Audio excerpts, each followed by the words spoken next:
ఫంక్షన్కి ముందు వస్తే ఇదేనండి, ముందే పిలిచి మాట్లాడించేస్తారు. ముందుగా విచ్చేసిన అందరికీ డార్లింగ్ చిత్ర బృందం తరఫున హార్టీ వెల్కమ్ అండి. మీడియా మిత్రులకు, మిగతా పాత్రికేయులకు, మా ఫోటోగ్రాఫర్ అన్నలకు అందరికీ కూడా వెల్కమ్.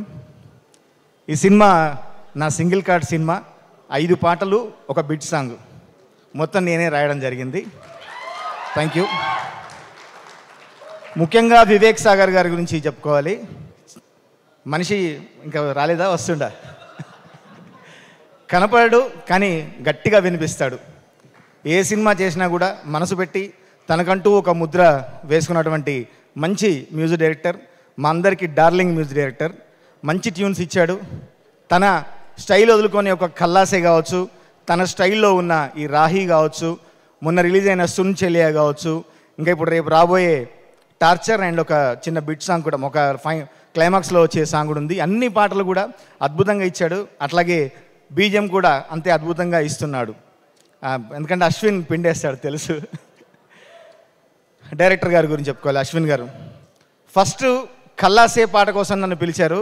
ఆ పాట నిజంగా ఒక చిన్న జామింగ్ సెక్షన్లో కూర్చొని అప్పటికప్పుడు అనుకొని 1 గంట 2 గంటల్లో పుట్టిన పాట అది. అది చూసి నా వర్కింగ్ స్టైల్ నచ్చి తనతో వేవ్ లెంత్ మ్యాచ్ అయ్యి అన్ని పాటలు రాయాలని అడగడంతో ఈ సింగిల్ కార్డ్ సినిమా నాకు పడింది. థ్యాంక్ యూ అశ్విన్జీ. మీకు తెలుగు తను తక్కువగా అర్థం చేసుకున్నా కూడా తనకు కావాల్సిన పోయిటిక్ ఎమోషన్ని, తన ఎమోషన్ని పాటల్లో ఏం కావాలి చాలా ఖచ్చితంగా చెప్పేవాడు. అందుకనే ఇంత అద్భుతంగా వచ్చాయని పాటలన్నీ అనుకుంటాను. దర్శి అన్న మా అందరి డార్లింగ్. బలగం సినిమా తర్వాత అన్నకు మళ్ళీ నా సింగిల్ కార్డ్ ఇది. చాలా అద్భుతంగా చేశాడు.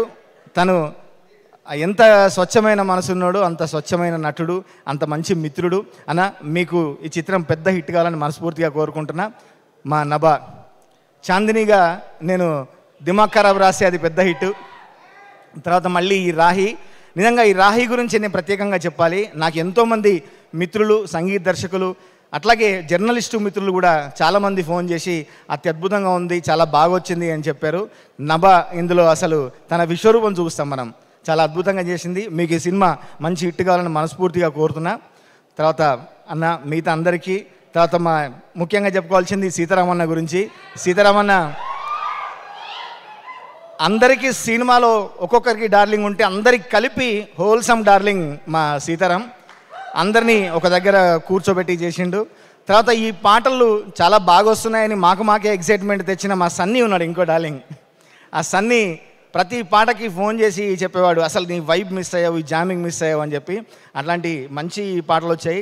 నాకు ఇచ్చినందుకు మరొకసారి ప్రొడ్యూసర్స్కి, నిరంజన్ రెడ్డి గారికి, చైతన్య గారికి ప్రత్యేకంగా ధన్యవాదాలు తెలియజేసుకుంటూ, మా డిఓపికి, హేమంత్కి, మిగతా అందరికీ ప్రత్యేక ధన్యవాదాలు. అశ్విన్జీ మన క్లైమాక్స్ పాట ఏమన్నా పాడొచ్చా, లేకుంటే అది ఎందుకంటే నాకు బాగా మనసుకు నచ్చిన పాట. అన్ని పాటలు చాలా బాగా వచ్చినా కూడా ఈ రాహి మీరు విన్నారు కదా, నిన్ను నన్ను మోసి మోసి తన వళ్ళో దాచి దాచి ఈ భూమి అలసిపోయానందా,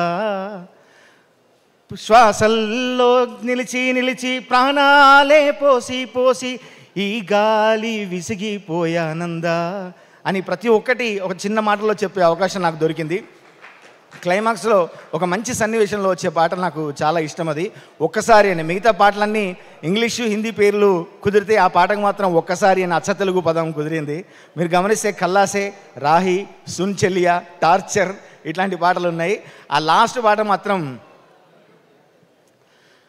నిదురిస్తావోసారి కలలాగా రావే, చెప్పకనే తెల్లారై జారి కరిగిపోయావే, ఎదురొస్తావోసారి రాదారై రావే, చెంపలపై కన్నీరై జారిపోయావే, ఓసారి ఒకసారి నిన్ను చూడాలమ్మా, కడసారి సెలవంటూ నిన్ను పంపాలమ్మా, ఈ పిచ్చి ఏందంటూ నువ్వు నవ్వాలిలే,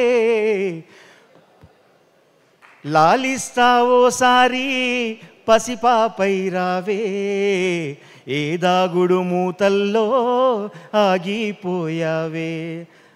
బెదిరిస్తావోసారి అలికిడి వైరావే, ఈ మూగ గొంతుకలో పాటై మిగిలావే. Thank you so much. Thank you so much Kasala Shyam గారు.